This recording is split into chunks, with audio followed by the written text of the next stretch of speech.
गांव रामपुर में सुबह सुबह का समय था। हवा में हल्की हल्की ठंडक थी। चौराहे पर एक छोटा सा सूप का ठेला लगा था। रामू ठेले के पीछे खड़ा था। कुछ ग्राहक उसके ठेले पर लाइन लगाकर खड़े थे। रामू, एक कटोरी गरम गरम सूप देना, आज तो ठंड ने कुल्फी जमा दी है। सही कहा काका, अभी देता हूँ गरम गरम सूप। मुझे भी एक सूप देना रामू। ठीक है काका, अभी बना देता हूँ। ग्राहक ठंड में गरम गरम सूप का मजा लेने लगते हैं। कुछ दिन ऐसे ही गुजरते हैं। फिर धीरे धीरे मौसम बदलने लगता है। सुबह की ठंडक कम हो जाती है और दोपहर की धूप तेज होने लगती है। अब रामू के ठेले पर भीड़ नहीं थी। रामू खाली खड़ा था। तभी दो आदमी गुजरते हैं। भाई, सूप है क्या? हाँ है काका। अरे पागल हो गया है क्या? इतनी गर्मी में सूप कौन पिएगा यार? कुछ ठंडा होता तो पी लेते। हाँ यार, वैसे तू सही बोल रहा है। इतनी गर्मी में अगर कुछ ठंडा मिल जाए मजा ही आ जाएगा। फिर वे दोनों आगे बढ़ जाते हैं। रामू उदास होकर सोच में पड़ जाता है। तभी पास खड़ा उसका दोस्त कालू बोलता है, रामू, इस गर्मी की वजह से आजकल काम कम हो गया है ना? हाँ यार, अब काम पहले जैसा नहीं रह रहा। गर्मी में लोग ठंडा खाना पीना पसंद करते हैं। हाँ पता है, लेकिन क्या करूँ, समझ नहीं आता। रामू धीरे धीरे सूप को देखता है जो अब ठंडा होने लगा था। अब ये सूप का काम नहीं चलेगा, कुछ नया करना पड़ेगा।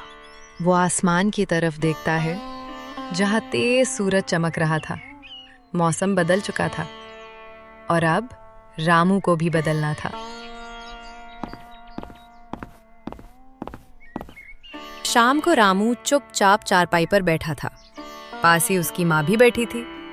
आज फिर इतना सारा सूप बच गया। हाँ माँ। कुछ दिन पहले तो सारा सूप खत्म हो जाता था बेटा। हाँ माँ, तब ठंड थी। अब अचानक गर्मी बढ़ रही है, इसलिए लोग सूप कम पी रहे हैं। अगर ऐसा ही रहेगा तो फिर घर कैसे चलेगा बेटा? रामू थोड़ा सोचता है, फिर धीरे बोलता है, अब सूप की जगह कुछ ठंडा बनाकर बेचना पड़ेगा। ठंडा मतलब? कुछ ऐसा जो इस गर्मी में लोगों को पसंद आए। पर नया काम शुरू करना आसान नहीं है बेटा। पता है, लेकिन अगर नहीं किया तो घर कैसे चलेगा? माँ उसे देखती है।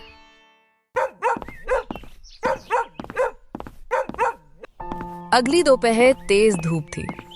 रामू धीरे धीरे चौराहे से गुजर रहा था। अचानक उसकी नजर एक ठेले पर जाती है। एक आदमी आइसक्रीम बेच रहा था। कुछ बच्चे उसके आसपास खड़े थे। भैया, जल्दी आइसक्रीम दो। और मुझे चॉकलेट वाली आइसक्रीम देना। आइसक्रीम वाला बच्चों को आइसक्रीम देता है। एक बच्चा आइसक्रीम खाता है। अरे भैया, आइसक्रीम इतनी ठंडी नहीं है। हाँ भैया, आइसक्रीम जल्दी पिघल रही है। आइसक्रीम वाला थोड़ा चिढ़ जाता है। इतनी गर्मी में इससे ज्यादा ठंडी नहीं रहती। रामू ये सब ध्यान से देख रहा था। यहीं से उसके दिमाग में एक सोच जन्म ले रही थी। अगर मैं इससे अच्छी आइसक्रीम बनाकर बेचूं, तो शायद लोगों को पसंद आएगी। रामू तेज कदमों से घर की तरफ चलता है। थोड़ी देर बाद रामू घर पहुंचता है। तभी उसकी माँ भी अंदर से आती है।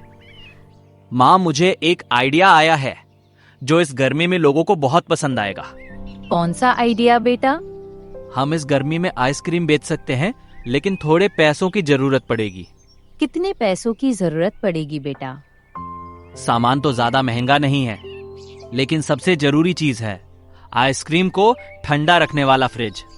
माँ कुछ देर चुप रहती है, जैसे कुछ याद करने की कोशिश कर रही हो। फ्रिज का इंतजाम हो जाएगा बेटा, तुम चिंता मत करो। लेकिन कैसे माँ? तेरे चाचा के घर एक पुराना फ्रीजर पड़ा है। क्या सच में?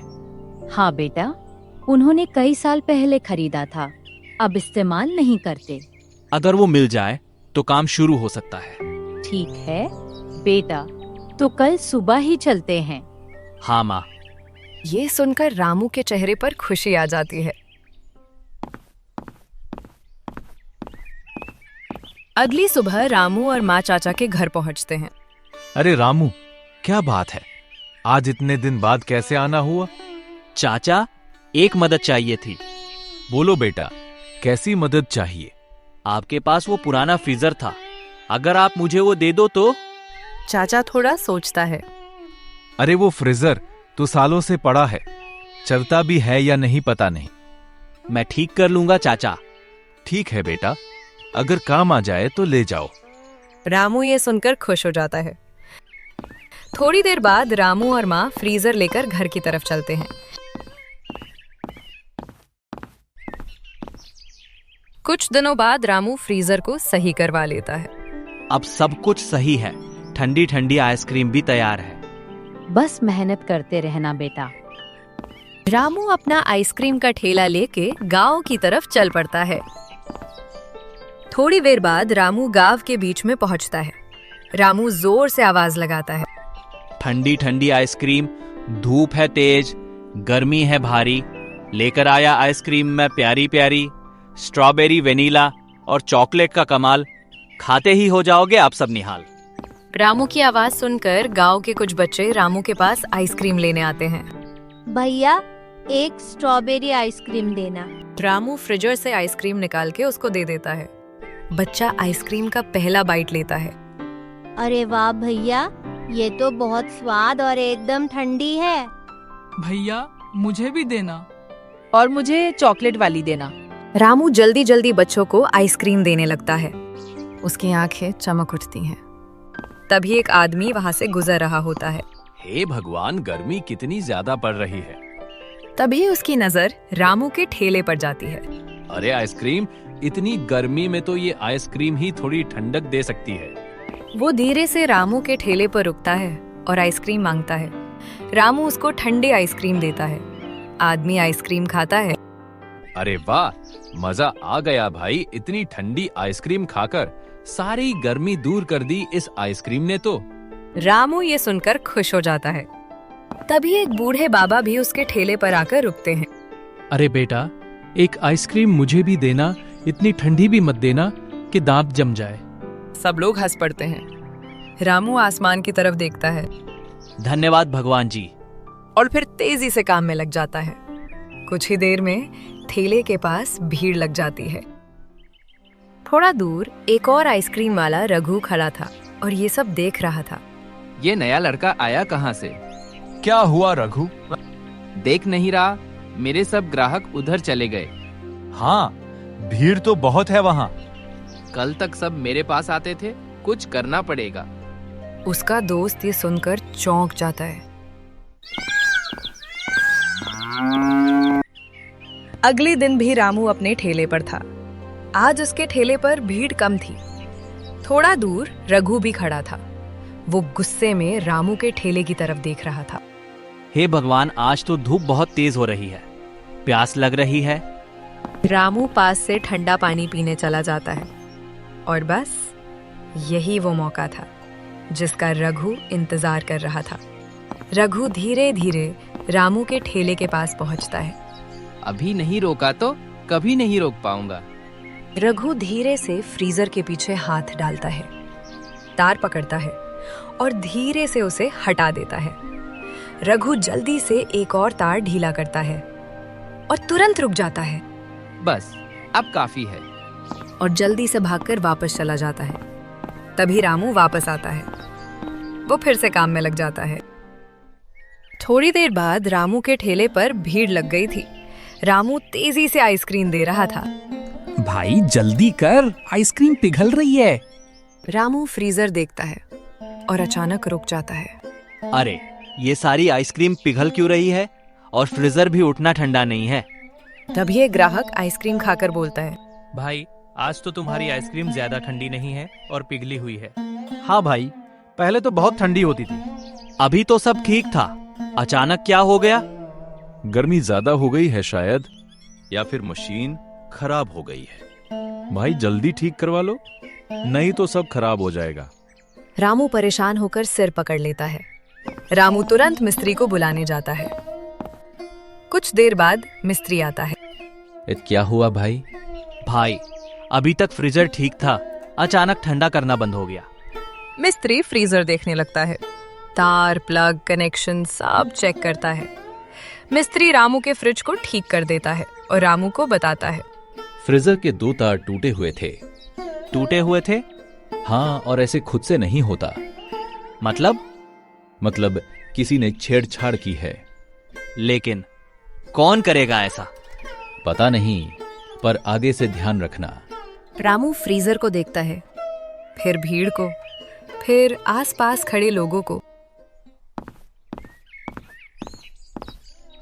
रामू अपने ठेले पर खड़ा हुआ लोगों को आइसक्रीम दे रहा था। भाई, आज फिर से तुम्हारी आइसक्रीम ठंडी नहीं है। रामू ये सुनकर चौंक जाता है। वो जल्दी से फ्रीजर देखता है और फिर से रुक जाता है। अरे, ये फिर से खराब कैसे हो गया?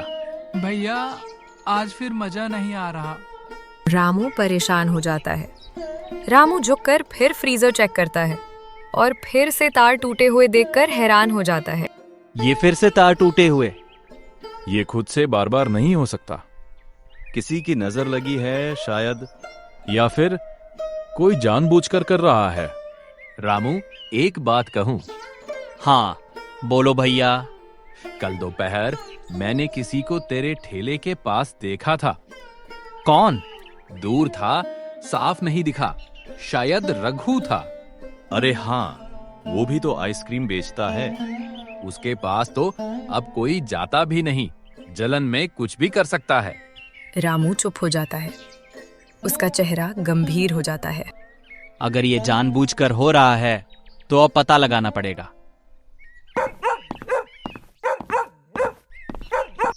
अगले दिन रामू अपना फ्रिज फिर से ठीक करवाकर गांव के बीच में खड़ा होता है। रामू जानबूझकर धीरे धीरे दूर जाता है, लेकिन कुछ ही कदम बाद वो मुड़कर एक पेड़ के पीछे छुप जाता है। आज पता लगाना ही पड़ेगा। तभी रघु फिर से उसके ठेले के पास आता है। चारों तरफ देखता है। लगता है रामू चला गया है। रघु पास खड़े एक आदमी से पूछता है, भैया, रामू कहाँ गया? यहीं पास में गया है, अभी आता ही होगा। आदमी फिर से बातों में लग जाता है। रघु को लगा उसका रास्ता साफ है। रघु धीरे धीरे फ्रीजर खोलता है। आज फिर खराब करता हूँ। वो तार पकड़ता है, उसे खींचने लगता है। तभी रामू पीछे से आके आवाज लगता है, रघु, तुम यहाँ क्या कर रहे हो? रघु एकदम चौंक जाता है। मैं तो बस क्या? तभी उनकी आवाज सुनकर लोग इकट्ठा हो जाते हैं। क्या हुआ रामू भाई? क्या कर रहा था ये रघु? सबके सामने बोल, क्या कर रहा था तू? कुछ नहीं, मैं तो बस देख रहा था। देखने के लिए फ्रीजर खोलता है क्या? 2 बार रामू भाई का ठेला खराब हुआ है और आज तू रंगे हाथ पकड़ा गया। अभी बोल रहा है कुछ नहीं। अगर तूने कुछ नहीं किया तो डर क्यों रहा है रघु? रघु नजरें चुरा रहा था। सच बोल रघु, तूने ही मेरा फ्रिज खराब किया था ना? रघु अब खुद को संभाल नहीं पाता। हाँ, मैंने ही तुम्हारा फ्रिज खराब किया था। सब लोग हैरान हो जाते हैं। शर्म नहीं आई?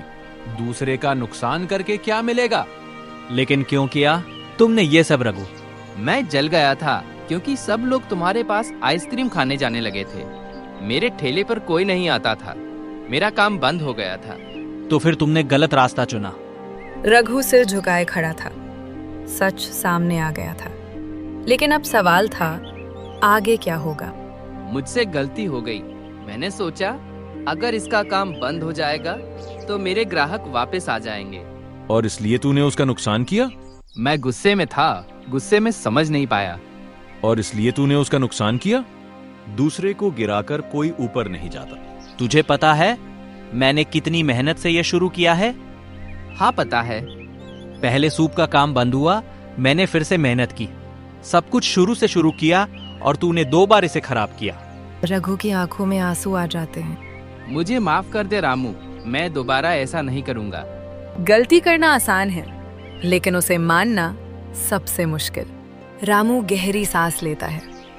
गलती बड़ी है, लेकिन अगर तू सच में बदलना चाहता है तो मौका मिलना चाहिए। हाँ, सही बात है। माफी मांग ली है, मौका दे दो। एक बात याद रखना, अगर आगे बढ़ना है तो मेहनत से बढ़, किसी और को गिराकर नहीं। अब से ऐसा कभी नहीं होगा। कुछ दिन बाद रामू के ठेले पर पहले से ज्यादा भीड़ थी। भाई 4 आइसक्रीम दे देना। तभी एक बच्चा बोलता है, भैया अब आइसक्रीम मिलेगी ना? हाँ, सबको मिलेगी। भैया आपकी वाली आइसक्रीम सबसे बेस्ट है। रामू ये सुनकर खुश हो जाता है।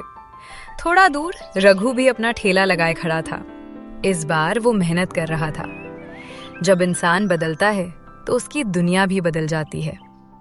दूसरों को गिराकर कोई आगे नहीं बढ़ता,